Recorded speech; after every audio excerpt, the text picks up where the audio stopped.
Thanks for checking out In the Trenches with Dave Lapham, brought to you by First Star Logistics.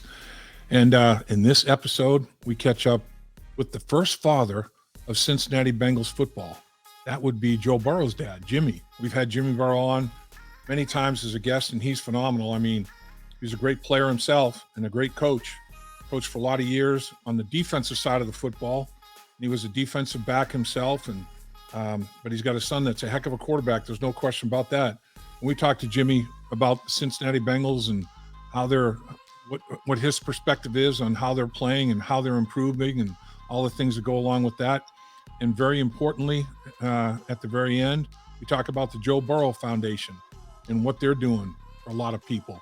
They're doing a lot of good for a lot of people that have mental health issues and have problems putting food on the table for their families. So doing a lot of great things.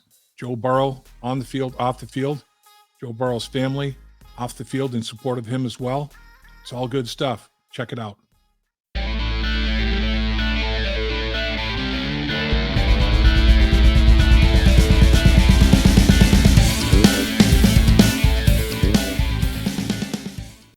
Thanks very much for giving some of your time to us.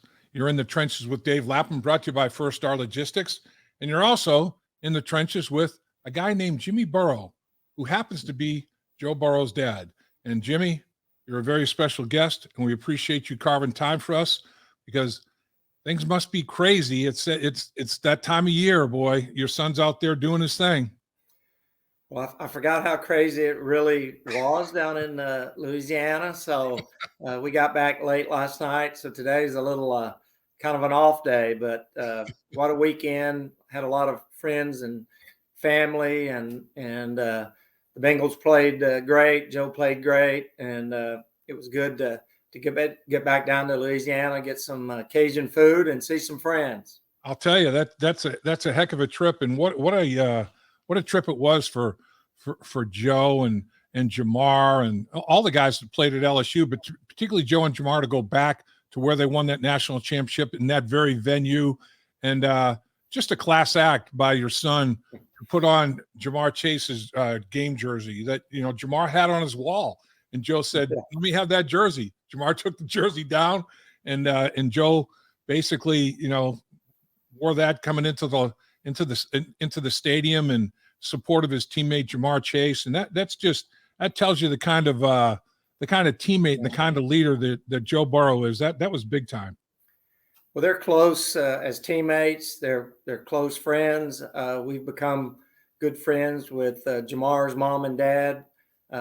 We were at a tailgate hosted by the Chase family before the game, and I had got word that somebody had sent me a picture of Joe in that at number 1 jersey, and tears were in Jamar's mom's eyes when I showed her that. So it was special to a lot of people, not just Louisiana people, but really family that's not down in Louisiana and friends. And it was a tribute to Jamar. He's a great player. He has a lot to do over the years with Joe's success and the Bengals' success, and in the past LSU success. So Joe understands that, and he appreciates it.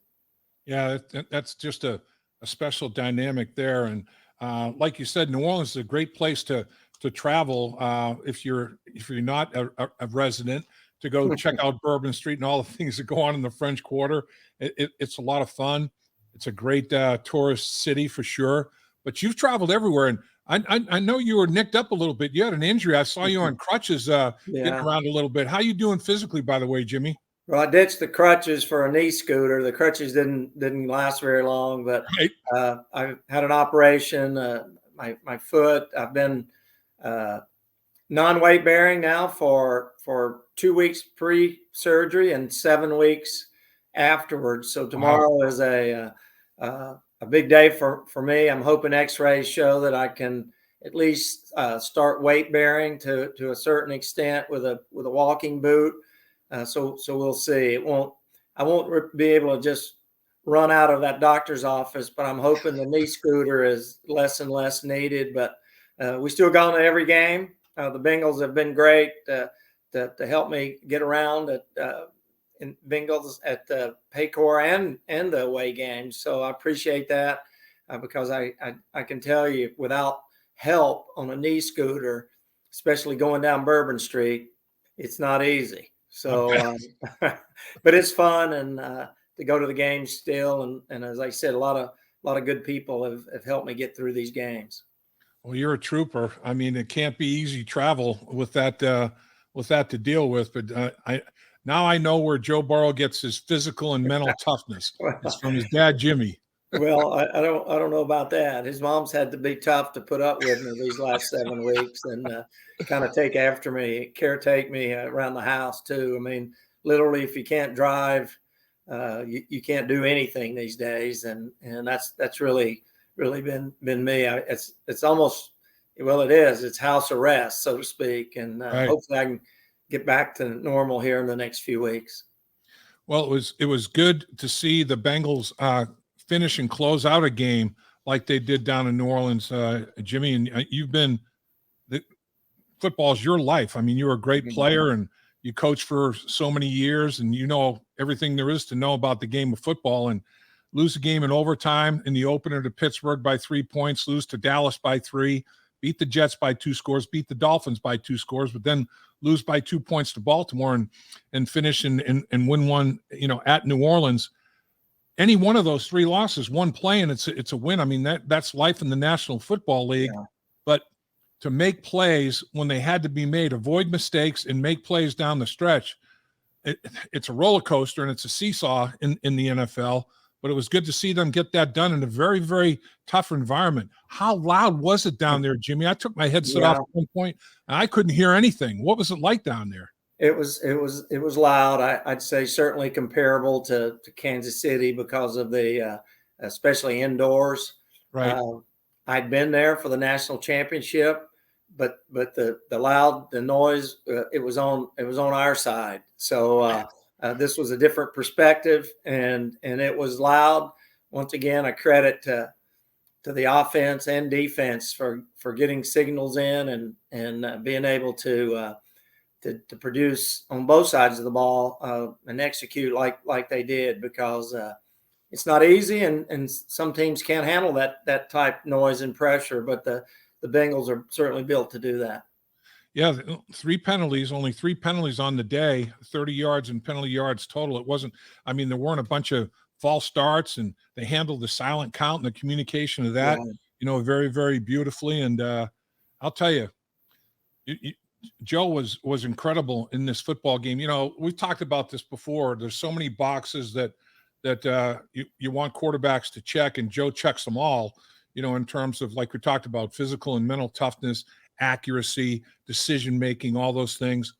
But in this football game, and I've seen it before, and you've seen it his whole life playing football, obviously, but Joe, awareness, field awareness, pocket awareness. It's like he has 360-degree peripheral vision. He has eyes on the side of his head, the back of his head.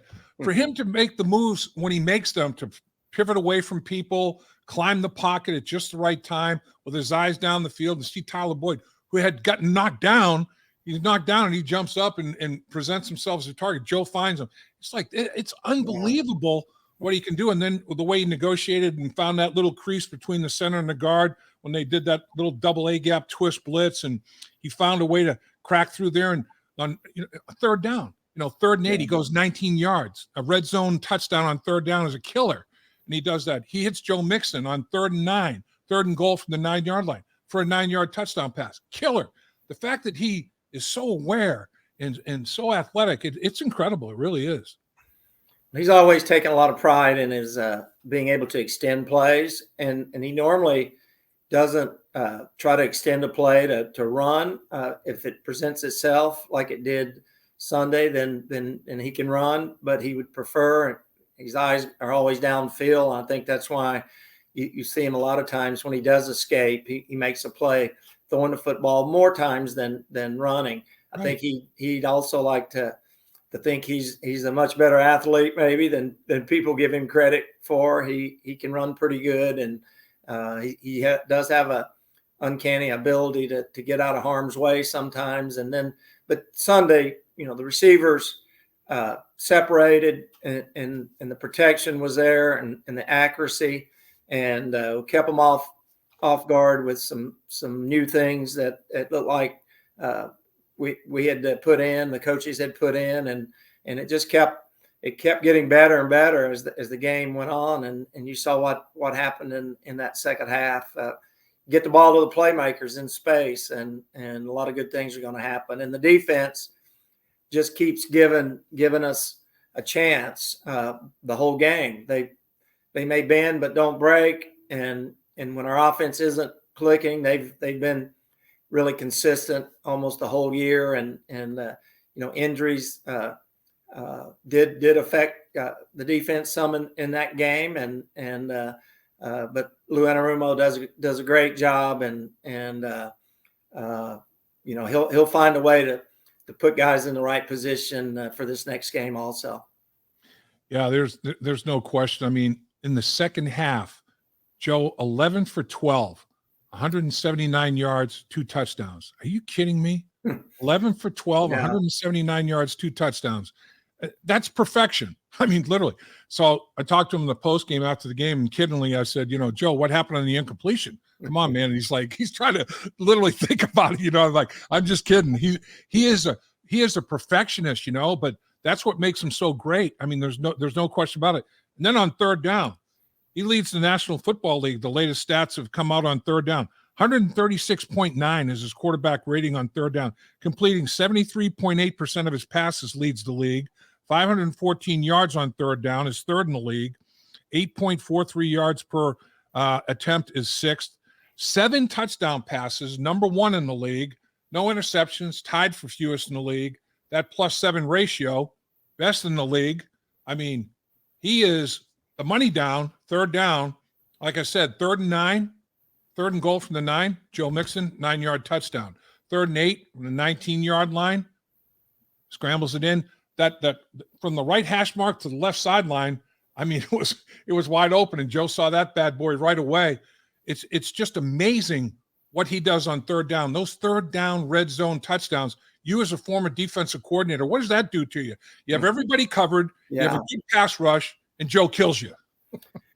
Well, you try to on defense. I mean, you it's possession downs. We always say, and you want to get off the field, and again, our offense has raised their level of play on third down, and you say, well, it should be like that every down. Well, there's a sense of urgency more so on third down, whether it's 3rd and 1 or 3rd and 9 or 3rd and more, and it's a team effort. I mean, everybody understands the importance of extending a drive. The Saints are really good defense, and more than likely their stats on third down were probably pretty good. I'm not sure, but we had to extend drives, and mental toughness. I think we used to talk about that a lot. Just the ability to elevate your game regardless of circumstances, and our whole team seems to be able to raise their level of play in the what looks like maybe some not so good times during the game, but they find a way, and as I said, raise their level of play, their sense of urgency, and their awareness of what's going on. So you hit on something, Jimmy. I mean, like third down, you said, I'm sure the Saints are good on third down. Second best in the NFL, allowing just 29.9% going into the game. Yeah. The Bengals hit them for 60%, 6 out of 10. They doubled it, from a success ratio. So in my mind, it came down to third down and then the red zone. The red zone, the Saints were second best in the NFL offensively, converting touchdowns 80% of the time. Defensively, only a third of the time, 33.3%, 1 of every 3 opportunities, tied for second. So they're in the top 2 in third down, red zone, and the Bengals go 3 for 3 offensively in the red zone when they were only allowing 1 out of 3. And then on the flip side, 80% conversion, 4 out of 5. The Bengals defense gives them 1 touchdown in 5 opportunities, 20%. They just flipped the script on them totally. They took the Saints' strengths and said their weaknesses today. Well, again, I think, our defense all year, once the team gets in a red zone, have been able to keep them to field goals most of the time, especially the second half. Joe's ability to extend plays in the red zone. And then I think another key factor is Joe Mixon being a receiver down there, one, and two, we're running the ball better. So Joe Mixon is a dual threat down there. And then you got Hayden Hurst, who is a really big red zone threat, and then the normal three guys. And, we should be scoring in the red zone. I think Joe would be the first to tell you there's been some disappointment in that this year, and they've been working on it, but all things were clicking Sunday, and I'm sure they're going to build on that.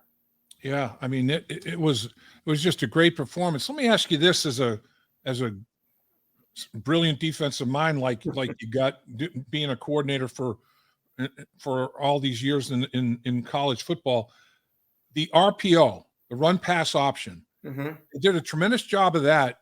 And to me, it looked like, the Saints, they got their quarterback sacks when they were crashing linebackers, bringing them, and they were coming downhill in the running game too. But then the Bengals went into the shotgun. They were only under center twice, and they've been under center a little bit more,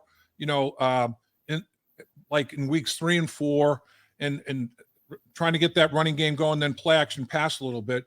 But against the Saints, they decided to go shotgun and go RPO because it looked to me like they were controlling the aggressiveness of the linebackers, because Joe would do the RPO, and if he saw them, crashing, pull it out, throw it. Then now they're like, all right, I don't know what to do. I don't know whether to drop. I don't know whether to crash. Now they're in no man's land, total indecision, and he could hand it off or throw. The RPOs, they only ran it 14 times, but it created space behind those linebackers, took away that aggressiveness. The Bengals became the puncher, or instead of the defense punching, the Bengals counter-punching offensively, it kind of reversed a little bit, and Joe had those linebackers on a string. The way he handles the ball in that RPO, they didn't know really, how to handle it. And I thought that was a big key in the game. What'd you think? Yeah. I mean, they did a really good job of it. When you run an RPO, it's like, really, it's just an option. It's an alternative to a quarterback running the option and either pitching it or carrying it himself. And so you're either handing it off to the running back or you're pulling it and throwing a pass, depending on the linebackers. But to be able to do that, you got to be able to establish the run. And I think even though we didn't have a whole lot of run attempts, it was there, and we had some success. And so if you do that, then you're right. The backers, they have to honor the run, and if they don't, then you hand it off, and they're soft, and there's 4 or 5 yards. So I think we all did a great job. The guys did a great job of that, and really put the Saints defense kind of on their heels, like you said. Yeah, it's this one's going to be an interesting football game. This next matchup against the Falcons, because the Bengals for 3 straight weeks, you see Lamar Jackson with his quarterback run game package. You see Jason Hill with the Saints, where they use him as a quarterback run package also. And then you go Marcus Mariota with the Atlanta Falcons. They're doing a lot of that stuff with him as well. I mean, he's run the ball for over 200 yards himself, averaging 4.8 a carry and rushed for 3 touchdowns. So 3 straight weeks, you have that extra gap to defend, because the quarterback, instead of handing it off and watching, he's the runner. So you have a 10th blocker, instead of just 9 blockers, you have a 10th, and you got another gap control responsibility there.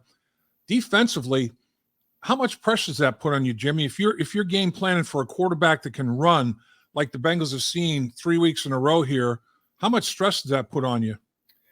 Well, a lot. Once again, it's like the old triple option. You got to have the guy on the dive, the guy on the quarterback, and the guy on the pitch. And with Mariota running the football, you have to have a guy on the dive, a guy on the quarterback, and a guy on the receivers. And he does a great job. That's kind of one of the ways he made his mark at Oregon, when they were one of the more explosive offenses in the country, being able to run the ball. And at LSU, Joe ran the ball in that same type of an offense. They don't use Joe now on that, but it looks like Mariota, that's a big part of what they do, and he's very good at it. And once again, you just got to decide somewhat is who do you want carrying the ball most of the time? Because you can make him pull it every time, or you can make him hand it every time, but you still got to be sound across the board. The Bengals defense has not allowed a touchdown in the second half in 6 NFL games. 6. That's pretty impressive, to not have allowed a touchdown. Now, it's weird. The defense played really well for most of the game in the first 5 games, and then gave up like a field goal winning drive or a field goal tying scenario, whatever it was on the last drive.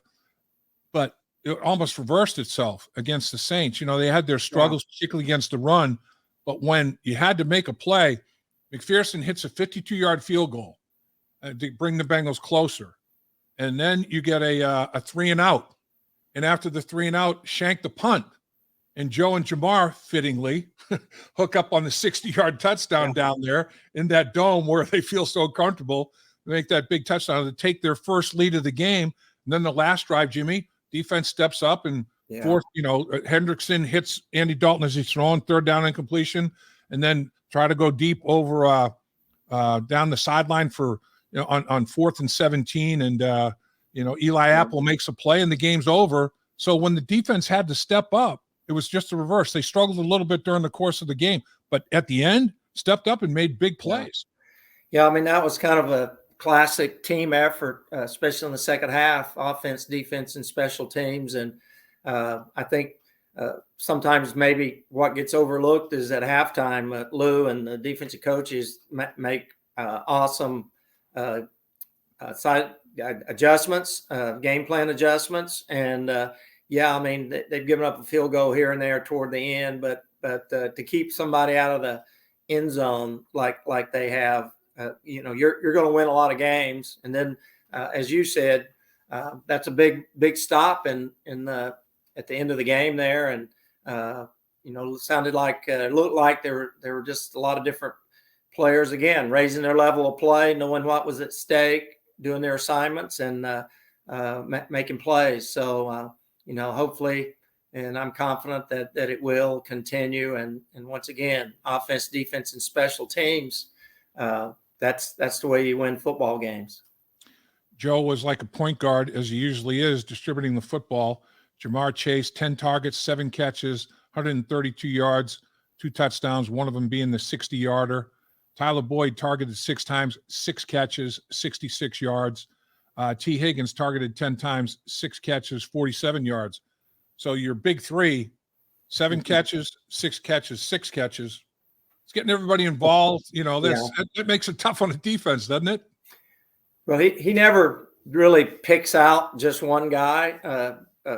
Sometimes people say, well, he picks out Jamar in critical situations. Well, that might be somewhat true, but he's still usually going to throw it to the person that the coverage dictates that person is open. And that's why you see the ball pretty evenly distributed for the most part throughout the game.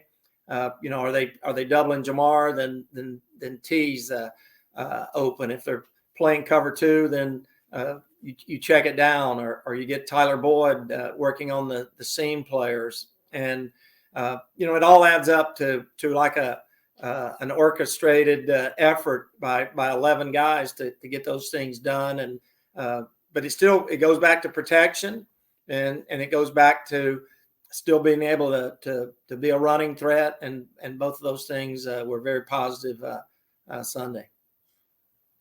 In today's football, this era of football in the National Football League, to have a team that is running the ball for more yards per game than they're throwing it for yards per game is unusual. Atlanta is one of those teams. Atlanta's running the ball for 165.2 yards per game, 3rd best in the NFL. They're throwing it for 159.2, 30th in the National Football League. They're running it 6 yards per game more than they're throwing it, but they're not asking Mariota to do a lot. They're minimizing his reads, and he completed 13 in a row in that game against the 49ers, 13 straight completions. He didn't throw it 20 times, I don't think, but when they did throw the football, because they ran it so effectively, it was definitely there. And San Francisco, number 1 defense in the NFL going into that game. Yeah. They hung 28 points on them. That's a pretty good performance. It's an interesting offense. It's almost more like, a college or even a high school style offense a little bit. Well, even in the high-powered offenses in college now, and it carries over to the NFL.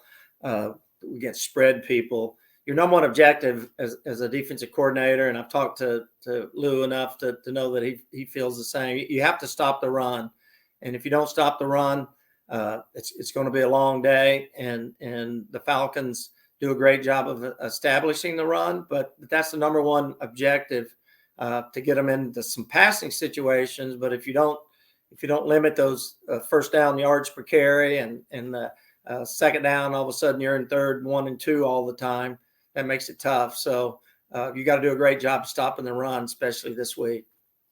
Yeah, and the 228 yards, like we talked about last game, 99 of those yards came on 3 consecutive runs in the second quarter. 44-yard touchdown run on a little motion sweep action with a guy that can make you miss in space. There were some missed tackles there all the way outside to the right. Then they get outside to the left for over 20 yards. And then Hill goes between the tackles for 31 on 3 straight carries. So they're averaging 33 a pop on 3 rushes. But like you said, to credit the Bengals, Lou Anarumo, the coaches and the players, there wasn't a panic. It's like, look, we missed tackles. It's correctable. They'd been missing like 3 or 4 tackles a game going in. They missed 8 tackles in last week's game against the Saints, and it cost them like 80 yards on the ground when you miss those tackles. That's a big deal, isn't it?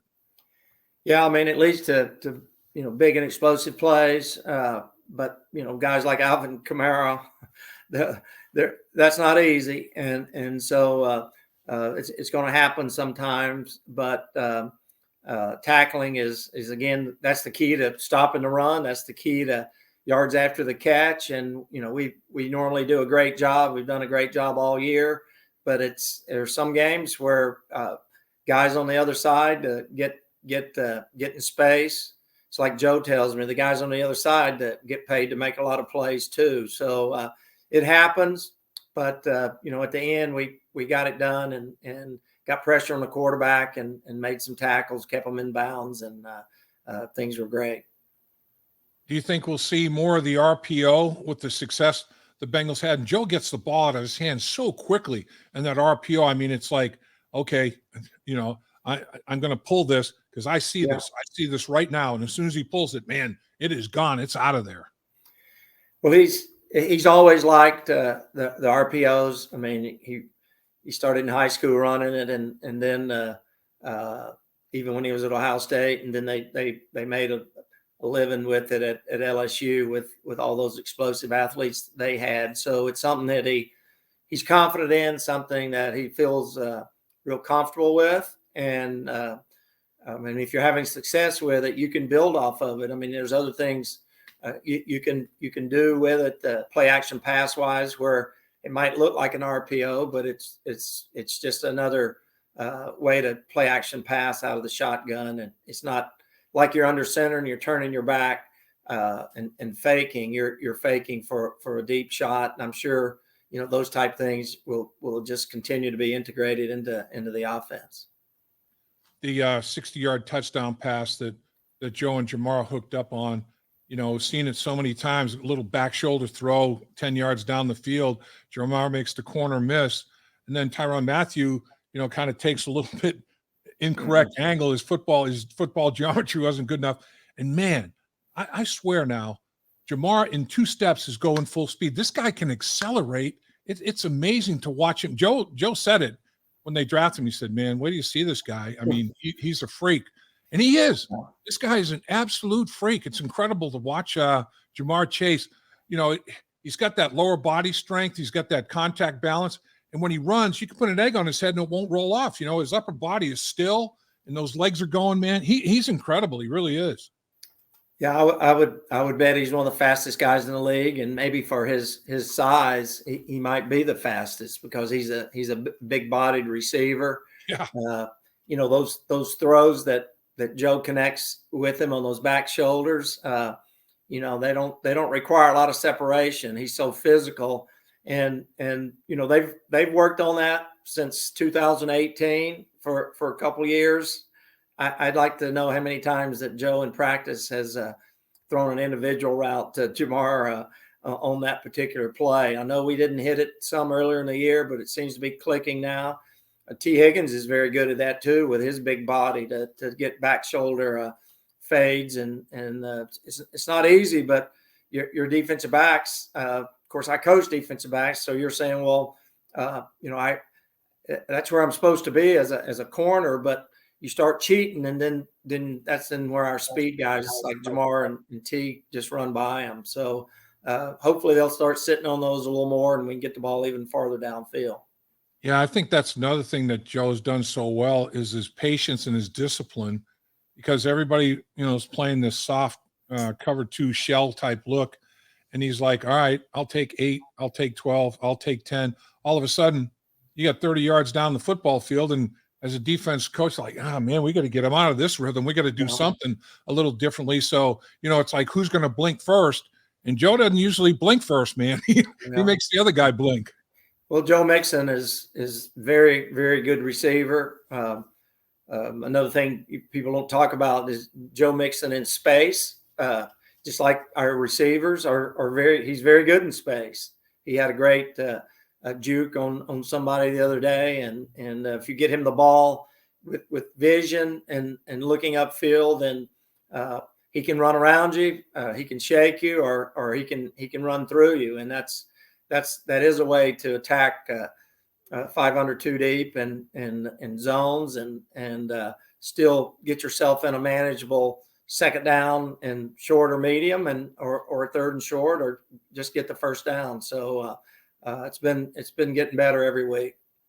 We'll get you out of here on this, Jimmy, and thanks for giving us so much time here this afternoon. Whenever you have a great season, there's always a run. It's like, I remember the Super Bowl team I played on, we were 5-3 halfway through the season. We had a November to remember. The calendar presented itself where we had 5 games in the month of November. We won all of them, by 2 scores or more. I mean, we just got on a roll. That was the 81 Super Bowl team. The 88 Super Bowl team had a run in September. They start 6-0. They win every game in September. Yeah. And then last year, the Super Bowl 56 team got hot at the end of the season and through the playoffs. So it'd be nice to get hot right now, get that win, and then maybe stack 3 and be 6-3, 4 wins in a row, be 6-3 going into that bye. But at some point you have to have a run, right, Jimmy? I mean, it's like you can't be like win a couple, lose a couple, win one, lose one. You got to get on a run, don't you? Yeah, you would like to, if you, as a coach or player or an offense or defense, though, if you do start looking too far ahead, you can lose track of what the task is this week. And so I'm sure they're focusing on this week. But yeah, we as a team, you'd like to get 2 or 3 or 4 in a row, and I can't recall when our bye week is, but just get on a real solid run leading up to that bye week, and you never know. I think we got beat maybe last year before our bye, and then we ran off some. So it's hard to say, but you try to get better every game. And as I said, in the 3 phases last week, I think we definitely got better. And if you continue to do that, you're capable of running off 3 or 4 wins. And so that's what we're looking forward and hoping to do. I lied, Jimmy.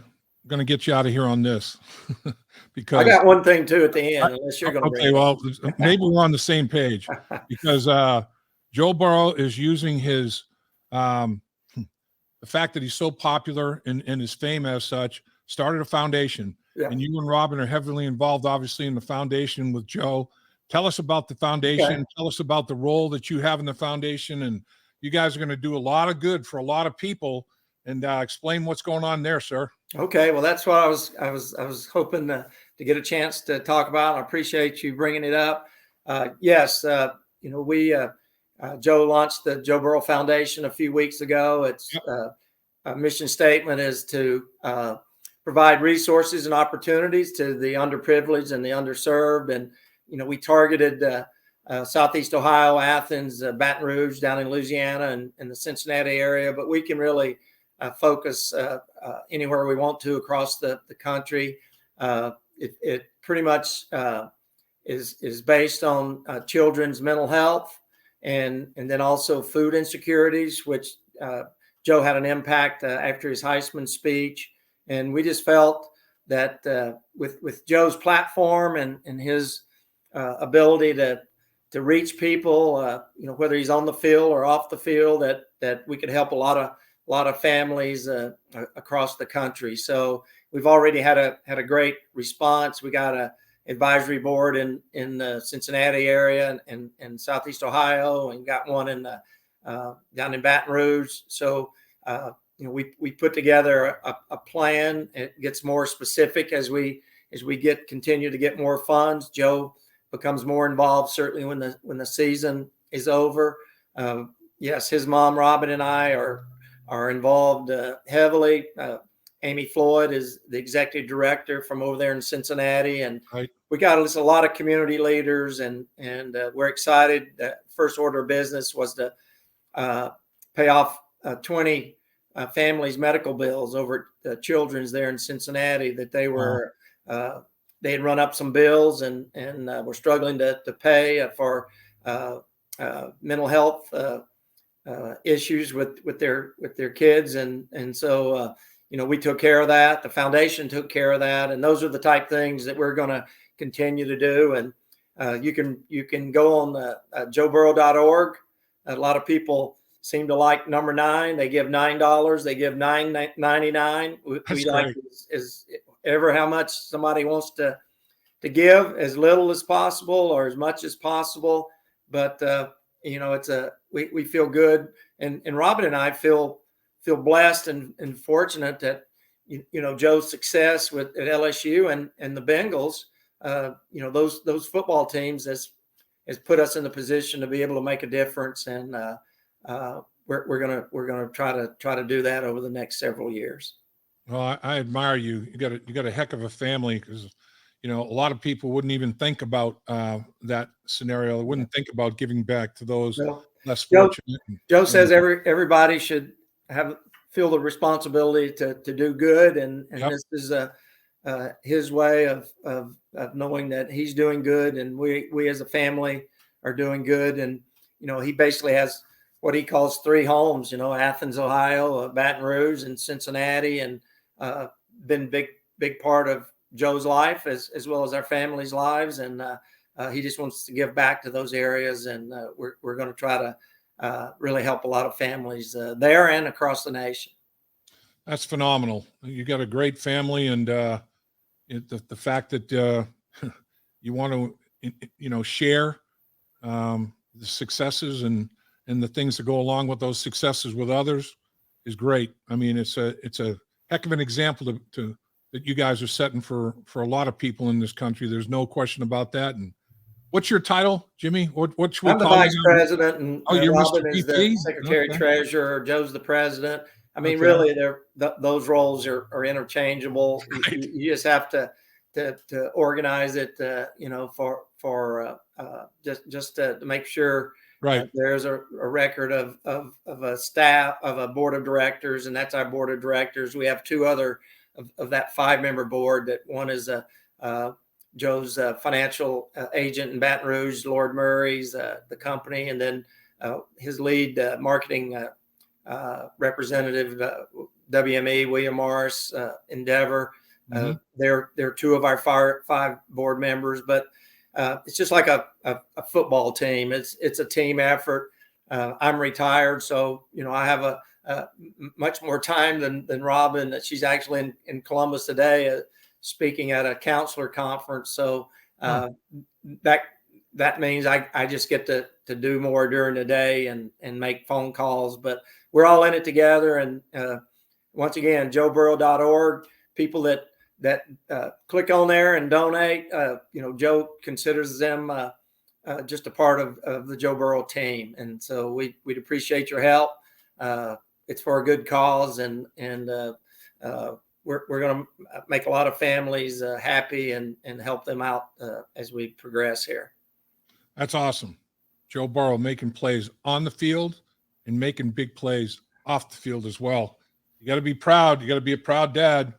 And we are. And we love what's going on with the Bengals. The Bengals have been great to Joe and our family, and we can't wait to Sunday to see how much even between now and Sunday we're going to improve on offense and defense. So let's get a big win. I hear that, Coach. You're the best, Jimmy. Thanks for everything. All right. Who day? Who day? Dave Lapham here, and every day I am grateful for my experience to have played professional football.